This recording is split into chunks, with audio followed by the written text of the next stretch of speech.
लीलाबाई बन के अगली बार लीलाबाई बन के फिर जन्मे फिर भोगो, फिर जन्मो फिर भोगो। तो इससे तो अच्छे से खूब तपने के बाद, कर्म भोग भोगने के बाद, क्योंकि मनुष्य का जो शरीर है केवल भोगने के, भजन करो भोगो, भजन करो। क्यों? 84 लाख योनियों में आप कीट बनकर पैदा हुए, आपको उसमें मर भी जाओगे तो आपको ज्ञान नहीं होगा। पशु बनकर पैदा हुए आपको ज्ञान नहीं होगा, जंतु बनकर पैदा हुए आपको ज्ञान नहीं होगा। पर मनुष्य की योनि केवल एक ऐसी योनि है, इस योनि के अंतर तुमने पूर्व में 84 लाख योनि में जो जो कर्म करे होते हैं, उस कर्म का सारा भोग तुम्हें मनुष्य योनि में भोगने को मिलता है। और उस योनि में जब भोगोगे तो थोड़ा सा कष्ट तो होगा महाराज, होगा। कई लोग कहते हैं हमारी पड़ोसन तो अगरबत्ती नहीं लगाती गुरुजी तो भी खुश, कभी मंदिर नहीं जाती पड़ोसन, कभी शंकर जी को लोटा भर पानी नहीं चढ़ाती तो भी भगवान खूब दे दिया, और हम तो रोज मंदिर जाएं, व्रत करें, उपास करें तो भी दुखी हैं। उसका क्या कारण है? तो शिव महापुराण में लिखा, एक बार देवऋषि नारद भगवान विष्णु के पास में पहुंचे और भगवान विष्णु से कहा, नारायण, दुनिया के लोग अगरबत्ती नहीं लगाएं, भगवान का पूजन नहीं करें, पाठ नहीं करें तो सुखी रहते हैं, और दुनिया के लोग भगवान का भजन पूजन करते हैं तो दुखी रहते हैं, ऐसा क्यों? भगवान विष्णु ने कुछ बोले नहीं। भगवान विष्णु बोले, मुझे भूख लग रही है, मेरे साथ पृथ्वी पे घूमने चल। भगवान विष्णु नारद जी के साथ पृथ्वी पे घूमने निकले। अब जैसे ही नारद जी के साथ घूमने निकले तो भगवान विष्णु ने एक सेठ जी का घर देखा।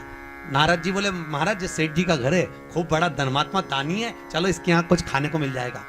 भगवान विष्णु ने मनुष्य का रूप रखा, नारद जी ने मनुष्य का रूप रखा, साधारण रूप मन रखकर दरवाजा बजाया। सेठ जी, ओ सेठ जी, सेठ जी। सेठ जी बाहर निकल कर आए, क्या है? हमें भूख लगी है, कुछ दान दे दो। इतने में सेठ जी बोले, तुम्हारा बाप रख के गया, दान दे दो। चलो निकले यहां से, भाग, निकल जाओ यहां से। सेठ जी ने धक्के मार के देवऋषि नारद और भगवान विष्णु को भगा दिया। इतने में देवऋषि नारद को क्रोध आया। देवऋषि नारद ने कहा, महाराज, इसने अपमान करा है, अपने को धक्के मारकर निकाला है, श्राप दे दो, बर्बाद हो जाए। भगवान विष्णु ने पीछे पलटकर सेठ जी को देखा। देखकर भगवान विष्णु ने दोनों हाथ उठाकर कहा, जा, तेरे यहां खूब लक्ष्मी बढ़ जाए, खूब लक्ष्मी बढ़े, और बढ़े और बढ़े। इतने में देवऋषि नारद ने कहा, प्रभु, तुम लक्ष्मी बढ़ने का, तुम्हें श्राप देना था तो तुमने आशीर्वाद दे दिया। भगवान बोले, मेरी मर्जी, चलो। भगवान विष्णु और आगे गए। भगवान ने कहा, एक छोटा सा झोपड़ा है, छोटी सी कुटिया थी, छोटा सा घर था। भगवान ने कहा, यहां देख कुछ मिल जाए। देवऋषि नारद ने आवाज लगाई, माता, बाबा, भूख लगी है। अंदर से एक बूढ़ी माँ निकल कर बाहर आई, आओ बाबा, अंदर बैठो। 2 आसन लगाए, भगवान विष्णु और देवऋषि नारद को बिठाया।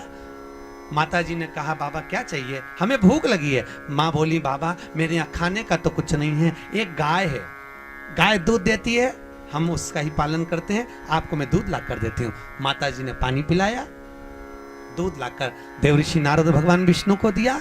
महाराज, मेरी गाय इतनी बढ़िया है, बस वो दूध देती है, आप लीजिए। भगवान ने दूध पिया, देवऋषि नारद ने दूध पिया, भगवान चल दिए। इतने में देवऋषि नारद बोले, प्रभु, कितनी अच्छी अम्मा है, कितनी अच्छी आई है, कितनी अच्छी माता है, आशीर्वाद दो भगवान, इसको खूब आशीर्वाद दो, ये खूब दान करती रहे, पुण्य करती रहे। इतने में तुरंत भगवान विष्णु ने पीछे पलट कर देखा, पलट कर देखकर आशीर्वाद देते समय भगवान विष्णु ने कहा, जा, तेरी गाय मर जाए। भगवान विष्णु ने हाथ ऊंचा कर कहा, तेरी गाय मर जाए, और भगवान चल। जैसे ही चले, इतने में देवऋषि नारद को क्रोध आ गया। देवऋषि नारद ने कहा, भगवान, वो सेठ जी ने तुम्हारा अपमान करा, धक्के मारकर निकाला, और उसको कह रहे हो कि लक्ष्मी बढ़ जा, और वो उसने दूध पिलाया तुमको, सेवा करी, और उसको कह कि गाय मर जा, ऐसा क्यों? भगवान विष्णु ने कहा, देवऋषि नारद, तुम समझोगे नहीं, ये जो माँ है ना, इसने मेरी सेवा करी, ये मुझे भजती है, मेरा भजन करती है, मेरा स्मरण करती है। मैं चाहता हूं कि ये मरने के बाद वापिस जन्म ना ले, और जन्म ना ले, मेरे पास आकर मेरे संग में, मेरे साथ वैकुंठ में रहे। मैं ये चाहता हूं, पर करूं क्या? देवऋषि नारद, ये जब मरेगी ना, तो मरते समय इसको लगेगा कि मेरी गाय ना जाने कोई कसाई ना ले जाए, मेरी गाय कोई उठाकर ना ले जाए, मेरी गाय कट ना जाए। मरते समय इसका ध्यान गाय में लगा रहेगा, तो तो गाय में लगा रहेगा तो मरने के बाद ये गाय का जन्म पाएगी, फिर उलझी की उलझी रह जाएगी, बैकुंठ नहीं आ पाएगी। इसलिए मैंने इसके मरने से पहले इसकी गाय को मार दिया, जिससे ये मेरे धाम में आराम से आ जाए। और प्रभु आपने उस सेठ जी को लक्ष्मी बढ़ने का आशीर्वाद क्यों दिया कि और लक्ष्मी बढ़े और धन बढ़े? भगवान बोले नारद तू जानता नहीं है, सेठ जी लक्ष्मी से बड़ा प्रेम करते हैं तो लक्ष्मी और बढ़ेगी और बढ़ेगी और बढ़ेगी। जब ये लक्ष्मी जोड़ जोड़ के मरेगा, आखिरी में सांप बन के वहीं पड़ा रहेगा। वही इसलिए मैंने उसको लक्ष्मी बढ़ने का कहा। महाराज कई लोग जी हम लोग कहीं जाते हैं ना, तो कई लोग मकान दिखाने ले जाते हैं, नया बंगला। तो बंगला दिखाते हैं, महाराज देखो ये हमारा बेडरूम, हमने कहा हो, ये हमारी बहू का रूम बड़े वाले का, हाओ ये हमारा रूम, ये रसोई घर, ये किचन, ये बाथरूम, सब दिखाते, कमरे भी दिखाते। कमरा देखते देखते एक जगह हम पहुंचे तो वहां पर एक जगह पर छिपकली चिपकी हुई थी। हमारा ध्यान छिपकली पर गया। अब जैसी छिपकली पर गया तो सेठ जी बोले गुरुजी आप छिपकली को क्यों देख रहे हैं? नहीं हम इसलिए देख रहे हैं क्योंकि जैसे आप बोल रहे ये मेरा रूम, ये मेरा रूम, छिपकली कह रही ये मेरा, छिपकली। तो इतने में सेठ जी पूछे गुरुजी ये छिपकली को पहचानते हो? हमने कहा अच्छे से पहचानते। हमसे पूछा कौन है ये? हमने कहा तुम्हारे दादा परदादा जो मर के चले गए वो भी यही कहते थे मेरा मेरा मेरा। तो भगवान ने कहा जा छिपकली बन के चिपक जा, तेरा इसलिए आप में से कौन कौन छिपकली बनना चाहता है? नहीं, किसी का मन चेंज हुआ हो, बदला।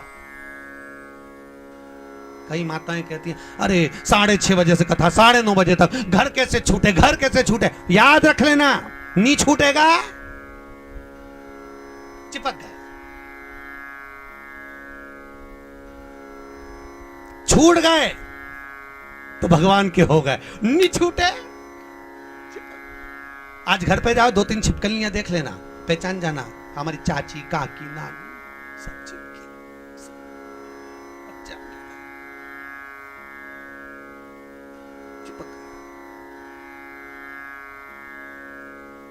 और कल आओ तो अपनी अड़ोसन पड़ोसन से भी कह देना छिपकली नहीं बनना हो तो चल, और बनना हो तो रह जा, तेरा मन, तुझे रहना हो तो बात दूसरी।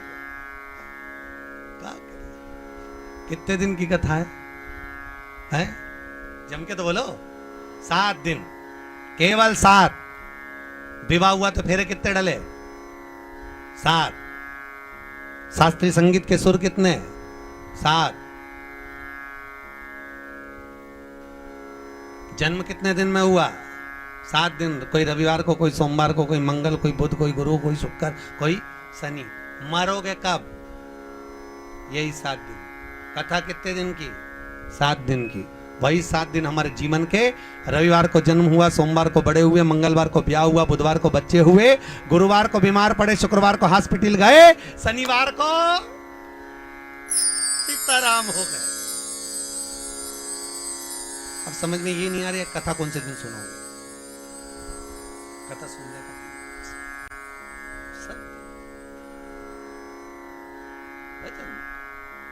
इसलिए शास्त्र कहता है कलयुग केवल नाम आधारा, सुमर सुमर नर उतरहि पारा।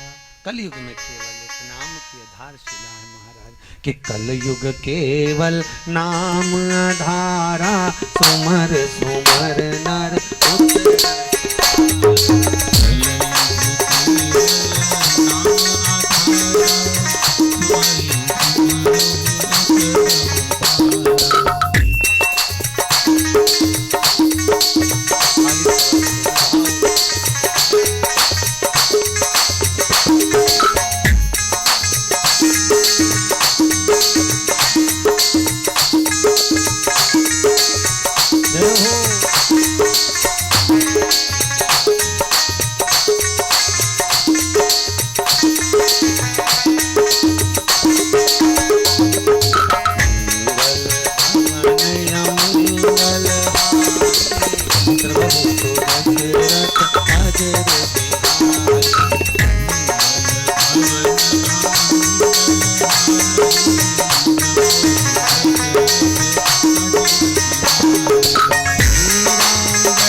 रामचंद्र भगवान की हर हर महादेव।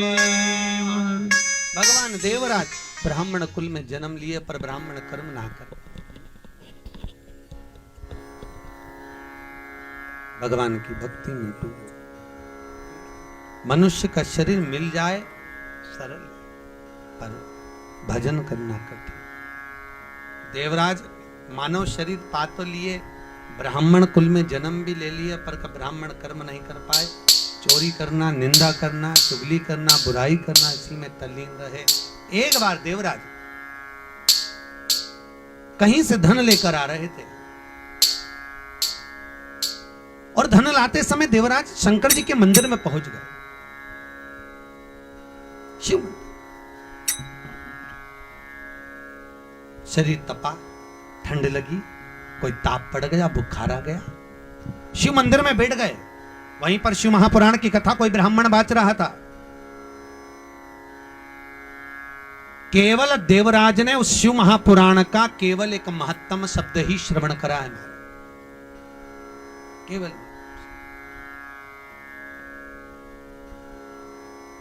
कथा सुनने का नियम क्या नियम है कथा सुनने का? शास्त्र कहता है एक फल का सेवन करो, शिव महापुराण को अवश्य सुनो। इतने में काम ना चले तो एक समय फलहार करो। फलहार जानते हो? फरियाल नहीं बोला अभी मैंने, उसल, साबुदाना, ये कुछ भी नहीं बोला मैंने, तो वो फलहार, फल का हार करो। पर शिव महापुराण की कथा पूरी जम के बोलो, पूरी सुनो। इतने में काम ना चले तो एक समय फलहार करो, दूसरे समय फरियाल करो। अब आया फरियाल, चिप्स, पापड़, साबुदाना की खिचड़ी। अब आइए, एक समय फलहार करो पर शिव महापुराण की कथा पूरी जम के तो बोलो, सुनो। और इतने में काम ना चले तो एक समय फरियाल करो, दूसरे समय भोजन करो, पर शिव महापुराण की कथा पूरी सुनो। और इतने में काम ना चले तो दोनों समय भोजन करो, पर शिव महापुराण की कथा पूरी सुनो। ये तक तो यहाँ शिव महापुराण में लिखा, इतनी तक तो लिखा। उसके बाद हमारी तरफ से इतने में भी काम नहीं चले तो टिफिन लेके कथा में चलो, पर शिव महापुराण की कथा सुनो। रुकना। एकादशी का व्रत कौन कौन करता है? हाथ उठाओ। अरे वाह, बहुत सारे करते हो। धर लो वापस, धरो। बहुत